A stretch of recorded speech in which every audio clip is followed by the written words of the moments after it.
Hey, welcome in everybody, GLIAC fans and fans of other conferences alike. This is your old pal Tony Nicolette, getting ready to talk about the GLIAC here on a Week 8 edition of the GLIAC Football Podcast on D2Football.com. Was a pretty exciting weekend this past weekend. Rivalry weekend, as it were. Doesn't look quite the same anymore with the conference alignment the way that it is. Normally, that would have been Saginaw Valley playing Northwood on a weekend like this, and that obviously happened earlier in the year prior to conference play kicking off, and the Cardinals went and found an NAIA non-conference foe to be able to have a game, and but we still had a couple of big ones. In terms of the Miners Cup and the Anchorbone Classic. So some cool excitement there with those games, and obviously those rivalry games always mean something to both squads, and they look forward to those all year long. So we move back into more of just kind of the regular play this week, but still some cool stuff to be able to pay attention to and keep an eye on as we move through into week 8, and we're whittling our way down towards the end of the year, guys. So it goes by fast on us. Always told you it would, always tell you it does when we have our columns every year. So yeah, so let's just get right into it. The slate for this Saturday features the first two games we'll talk about are actually uh, crossovers, if you will, from the rivalry games of last week. So Ferris, coming off the Anchorbone game, will head up to Houghton to take on Michigan Tech. Ferris, not on the good end of the result against Grand Valley last week. Boy, if there's anything that they're going to probably try and focus on in this game is just playing a little bit cleaner football. They put pulled the ball on the deck several times, and 16 penalties is just not going to set yourself up for success. So I'm sure the Bulldogs are looking to see what they can do to clean up things as far as that goes. But as far as the foe against Michigan Tech here. Actually, both teams are 4-2 coming into this one. Michigan Tech had opened the season 3-0 and then lost 2 in a row, so they ended that 2-game skid with that win against Northern Michigan, and it was their 13th straight victory over Northern. So the Miners Cup has been in Houghton for quite some time. But the 62-0 margin was actually the largest margin of victory in the rivalry's history, which goes back several decades. So it was definitely a lopsided affair, and obviously the Huskies pleased to be on the good side of it. Got a good performance from Alex Freeze. He was efficient at quarterback. Didn't overwhelm anybody with the passing stats, but again, that's they're going to do what they need to do to be able to win ball games, and he was actually just as effective. I mean, he's again highly efficient. 15-21 is a good stat line with a couple of tutties in there, but his 11 carries for 74 yards and 2 more scores were probably the difference maker in that game and being able to augment the Michigan Tech rushing attack. And the defense actually played a great game. You got to give credit to the Huskies for again figuring out a way to bounce back.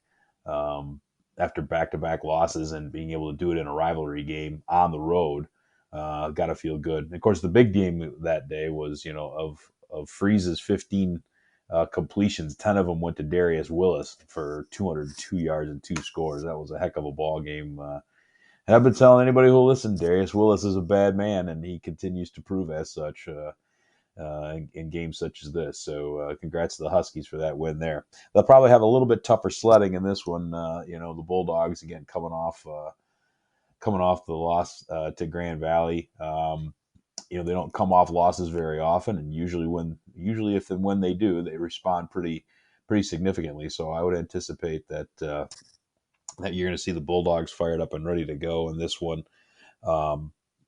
For the Huskies to have a chance here, I think the reality is they're going to have to try and do something similar to what they did against Northern last week, which is possess the daylights out of the ball. They had the ball for 38 minutes in that game. Whether we'll see that or not, that's what I guess we're going to pay attention to, because the last time they played a legitimate defense, which was against Davenport a couple weeks ago, and I think we talked about this in the cast a couple weeks or just after that game. Is Tech never crossed midfield on their own, so they're going to have to find a way to do that against an angry and much faster, more physical Ferris State defense. So whether the Huskies can make something like that happen is going to be important to them having a chance to be competitive and win this game. So maybe that might include a lot of Alex Freeze in the run game again. So seeing that he was capable of that and did a good job of it last week, maybe that's going to be their path that they're going to have to try and take. But again, we're looking for the Bulldogs to probably have the better of it in this one. The only all-time series, Ferris I think has won the last 10, and coming into this one, I think they're one game shy of making the all-time series between these two teams 500. So they're looking to even things up and kind of get back off the schneid of the defeat from last week. So not sure who we'll see at quarterback. Malik Mitchell, had some moments last week, and of course has been their more passing centric and their primary starter. Carson Gulker, not sure how dinged he is from the conclusion of the game that they had a couple weeks ago against Saginaw Valley. So, whether or not they're going to try and keep him healthy or if they just want to kind of shorten the game and keep the run game centric and just get the heck out of there. Be interesting to see exactly what the teams try to employ as far as how they go against each other and what Ferris is going to try and do, especially with all the playmakers that they have on the outside that all had big games last week. Against Grand Valley. Jefferson had a big game. Hunt Thompson had a few things. Xavier Wade was making some noise in there. So, those are the types of folks that we typically look for to have big games, and we wonder how they're going to get them the ball in this one, but I'm sure they'll find a way. So, like I say, this one certainly favors Ferris, but we'll see what shakes out there up there in the North Country as the weather can hopefully holds on and continues to stay palatable. If we can avoid any late season snows in any of the Husky games, that's always a good thing.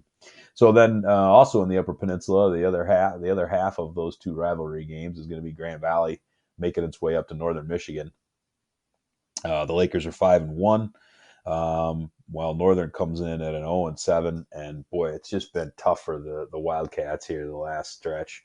Obviously, the whole season's had its difficulties, but in the last 3 games, they've been outscored on an average of 56-5, which really doesn't bode well when they're coming in and going to face a Grand Valley team that has only scored fewer than 43 points once this season, and that was back in week 1 at Mines. So you got a Laker team that's been scoring points in bunches against a team that's been giving them up in bunches. It's just not a magic combination. So, and you just look at what the raw numbers are for Grand Valley's offense versus what Northern's defense has been yielding.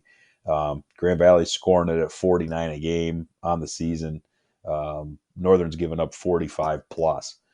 Grand Valley's been moving the ball at about 484 a game. Northern's defense is giving it up at 490 plus. So, we can talk all we want about, what Northern's going to try and do offensively. Obviously, it seems like that would be a Taekwon Cox kind of a game where they'd want to try and keep the ball on the ground and keep Grand Valley's defense, their offense on the sidelines.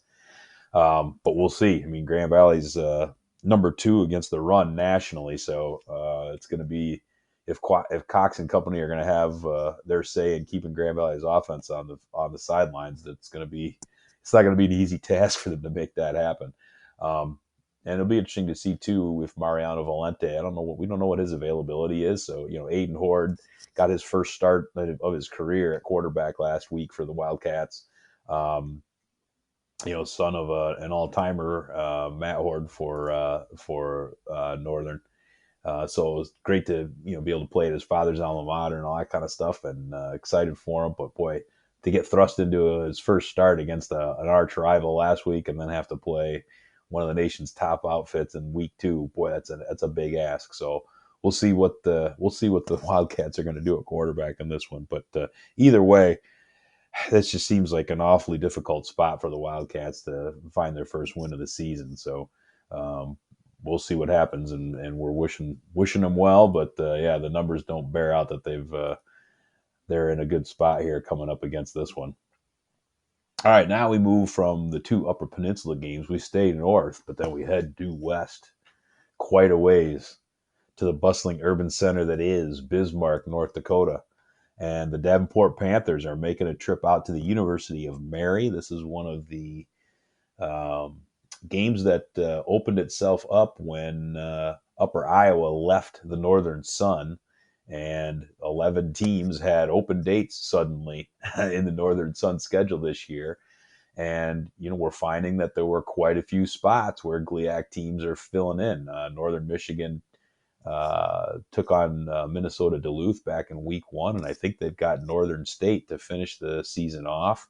Um, I know Michigan Tech's got Minot State coming up here in a couple of weeks, and then Davenport was able to schedule something up with the University of Mary. I think Saginaw played Winona State back in the early part of the season too. So GLIAC definitely able to get a few games out of open dates with the Northern Sun, and this year is one of them. Boy, not a lot to look at in this one, guys. I mean, at the end of the day, you've got Davenport coming in at 6-0, and boy, if they don't leave Bismarck still undefeated, it'll be a pretty big surprise, as they're going to be taking on Mary, who is 0-7.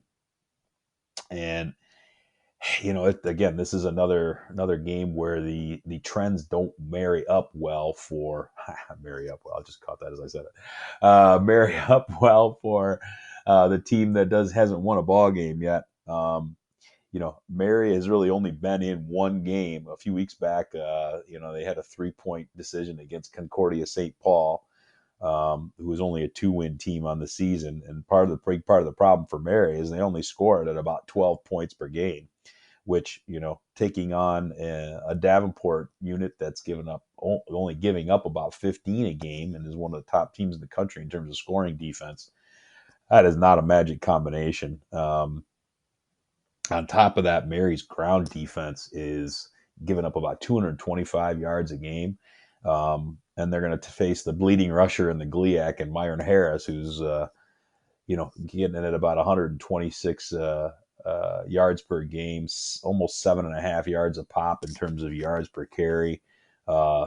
Jesus is going to just probably look like an awful lot like Myron Harris and Khalif Jenkins, just kind of lugging mail and trying to keep the game short, keep everybody healthy, and just get out of Dodge. This is almost going to I wonder if this is going to feel a lot like their game at Tech, where they just ground and pound and use Jason Whitaker and his arm when they need it. Whitaker actually gets a few carries here or there every game too, and again, I'm expecting that Davenport's going to go up there, just try and play their normal stingy types of defense, and then do what they can to keep the game short and keep things on the ground and just get the heck out of there. So, if Davenport doesn't come back with a 7th win, I think we're all going to be pretty surprised on that one. So, so the slate for this week rounds out with 2-5 Wayne State making the trip up I-75 to visit Saginaw Valley. Wayne really hasn't moved the ball as well as they probably would have liked in their first year under Tyrone Wheatley. Now, hey, it's a new system, and they're trying to get things figured out. Obviously, they've been using a couple quarterbacks, primarily in Jaden Waddle and Eli McLean that, I don't think they were in the program even last year, so they're just kind of getting used to everything. McLean's really had the bulk of the snaps here over the last several weeks, so we would anticipate seeing him. But this is actually a tale of two teams that, now that we start talking about Eli McLean and what Wayne State likes to do offensively, it's not dissimilar from Saginaw Valley. I mean, they're run-heavy teams that run the quarterback quite a bit, and they don't really throw the ball all that much. You tend to see those stat lines where the number of passes a game is somewhere between maybe 16 and 22. It's definitely not as many as a lot of the teams that you'll see that are averaging 28, 30, 31, 32 pass attempts a game. They really try to keep it around at 20, and they run the ball as much as they can. And so for Wayne, they just weren't super effective last week in their 32-3 defeat at the hands of Davenport. Getting that run game going really was a tough time. And again, Davenport's defense is pretty good, so it stands to reason. Can they run the ball a little more effectively against Saginaw on this one? That's a possibility. Saginaw has had a couple of games where their run defense has looked a little suspect. Congrats to the Cardinals for getting off the schneid here this past week after opening the season with a pair of wins. They had lost 4 straight before they went and took on St. Xavier last week. and were able to get a convincing victory, only giving up 10 points, which was solid defensively for them. Yeah, they held Saint Xavier in that 32-10 victory to, I think, only 10 yards rushing. So that's a good result for anybody when you can hold somebody down like that. But it was just a very balanced, simple attack for Saginaw Valley. In that one, Micah Haro did most of the work. Freshman Mason McKenzie out of Caledonia here on the west side of the state actually managed to get in and get some reps in the latter part of the fourth quarter, including leading a touchdown drive. So, but I would presume that we're going to see mostly Micah Horo in this one. Haven't heard much about whether Jairus Grissom's going to have availability at any point again this year. So we'll see if and when that happens. But yeah, this is going to be kind of two forces that are very similar in how they want to do things. Again, very run heavy. They don't throw the ball anywhere near as much. I think Wayne State typically giving up about 192 yards a game on the ground. So that run defense definitely not as stout as it could be, and we wonder if that's going to give just enough of an advantage to Saginaw Valley. Saginaw, on the other hand, in terms of their rush defense, I'm not 100% sure how much they're giving up in their stats. And everybody's stats work differently online, and so sometimes it's tough. I think about 115 yards a game is what they're giving up in the run game. So they're a little bit stingier than the Warriors are. So you got to think that maybe there's a slight advantage to Saginaw on this one, just because their run defense is a little bit better, and they take away what Wayne really wants to do. But we'll see. We'll see if the Warriors can get something sorted out. Again, the victory last week for Saginaw Valley, happy for them, and it's a good thing. Got to give them credit for going to getting the win, but wasn't the most difficult of opponents that we've seen on the league slate this year either. So, but the Saginaw's, they've got a lot to play for there. They still want to get back to 500 on the season and see what they can do to climb their way back up the standings a little bit. Wayne still has both Ferris and Grand Valley on their schedules, so snagging a win here where they can is something that they're going to want to shoot for. So this one actually has a little bit of intrigue to it, just from the standpoint that you got teams that are trying to figure out how to use these last 4 games of the season to get themselves on the right path and gain some momentum heading into next year. Obviously, playoffs and league titles probably aren't in the cards for them this year, but if they can find a way to build on what the coaching staffs are trying to get done there and figure out what personnel is going to lead them next year, that's certainly something they can get out of these last handful of games. So interesting one to watch there in Saginaw. That's about it for this week, guys. Kind of short and sweet. The 4 games kind of line up simply, and other than the Saginaw Wayne game, you got to figure that Ferris, Grand Valley, and Davenport are going to be pretty solid favorites in the games that they're headed into. So, there's and then coming off of the massive high of all of the rivalry games last week, even Davenport and Wayne starting to put together a little bit of a contention there in their cross-state matchup. So rivalry weekends are always fun. So it was really interesting to see. And again, still impressed by some of the performances that we saw. Certainly, probably Michigan Tech. Grand Valley got the better of what they wanted, and Davenport, again, really weren't challenged. So it was good for those teams and their victories. So that's it for this week. Everybody enjoy the games here this weekend, and we will catch up with you next week as we head into week 9. Take care, everybody.